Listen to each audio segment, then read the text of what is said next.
Coba deh bayangin ada sebuah kurikulum sekolah yang dasarnya itu cinta. Bukan cuma sekedar slogan ya, tapi benar-benar jadi fondasi buat setiap pelajaran, setiap kebijakan, dan setiap interaksi. Nah, konsep yang unik dan mungkin kedengarannya agak aneh ini ternyata lagi dikembangin loh di beberapa madrasah di Indonesia. Oke, coba kita dalemin pertanyaan ini deh. Lupakan dulu sebentar soal ujian, ranking, dan nilai-nilai. Bayangin aja sebuah sistem pendidikan di mana empati, kepedulian, dan kasih sayang itu jadi hasil belajar yang paling utama. Nah, ini dia nih ide besar yang mau kita bongkar bareng-bareng. Dan ini tuh bukan cuma wacana loh. Di Indonesia ada beberapa madrasah yang benar-benar lagi ngerintis apa yang mereka sebut kurikulum berbasis cinta atau KBC. Mereka mencoba mengubah cara kita memandang pendidikan, langsung dari akarnya. Jadi, maksudnya apa sih kurikulum berbasis cinta ini? Ini bukan berarti nambahin mata pelajaran baru ya, sama sekali bukan. Ini lebih ke ngebangun seluruh budaya dan suasana sekolah biar penuh dengan cinta dan kehangatan. Mengubah lingkungan belajar jadi tempat yang aman dan suportif banget. Biar lebih kebayang, kita lihat definisinya ya.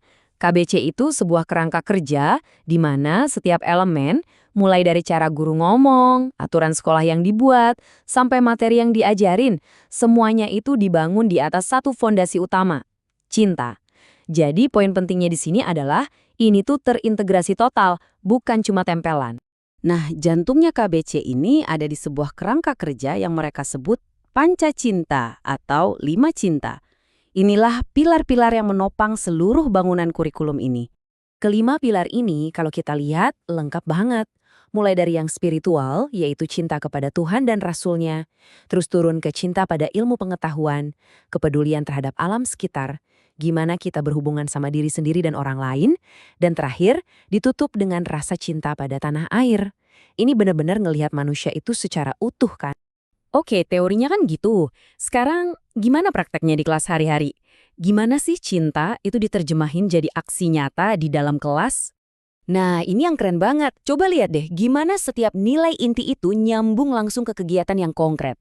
Cinta lingkungan itu nggak cuma teori di kelas, tapi langsung dipraktekin lewat Jumat bersih. Cinta diri dan sesama ditumbuhin dengan cara ngajak siswa bikin aturan kelas mereka sendiri. Ini nunjukin kalau peran guru itu geser ya, dari yang tadinya cuma ngajar, sekarang jadi fasilitator sekaligus panutan. Dan ini nih salah satu perubahan cara pikir yang paling mendasar di KBC. Fokusnya itu bukan lagi ngehukum kesalahan, tapi ngebimbing biar perilakunya jadi lebih baik. Jadi, daripada bilang jangan lari, gurunya mungkin akan bilang, yuk kita jalan pelan-pelan ya, biar semuanya aman. Perubahan bahasa yang simpel tapi dampaknya luar biasa kan? Dan praktik-praktik ini dijalin jadi kebiasaan sehari-hari di sekolah.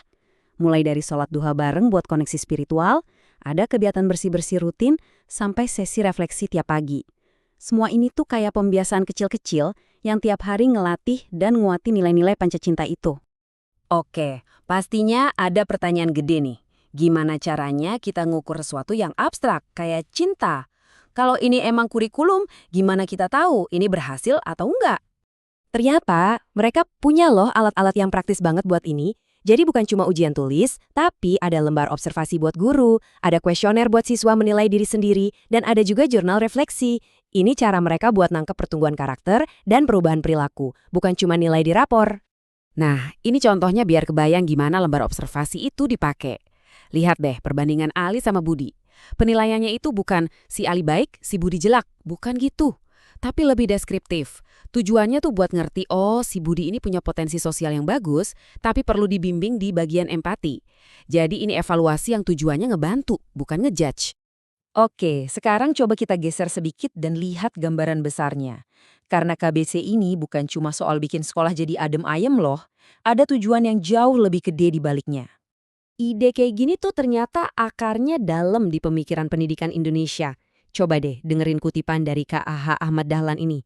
Ini nunjukin kalau KBJ itu sejalan banget sama visi pendidikan sebagai mesin perubahan sosial untuk menciptakan generasi yang berkontribusi aktif, bikin masyarakat lebih maju.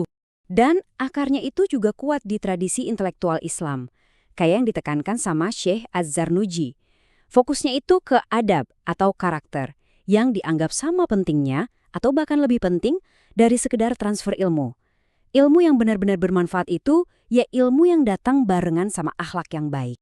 Jadi, kalau ditarik benang merahnya, inilah tujuan akhirnya. Tujuan KBC itu mau ngebentuk generasi masa depan yang seimbang. Otaknya pintar, tapi hati dan sosialnya juga matang. Generasi yang nggak cuma cerdas, tapi juga baik hati, toleran, dan peduli sama sekitarnya.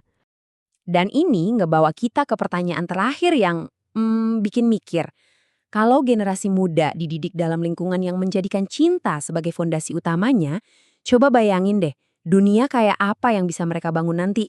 Sebuah pertanyaan yang kayaknya bagus buat kita renungin bareng-bareng.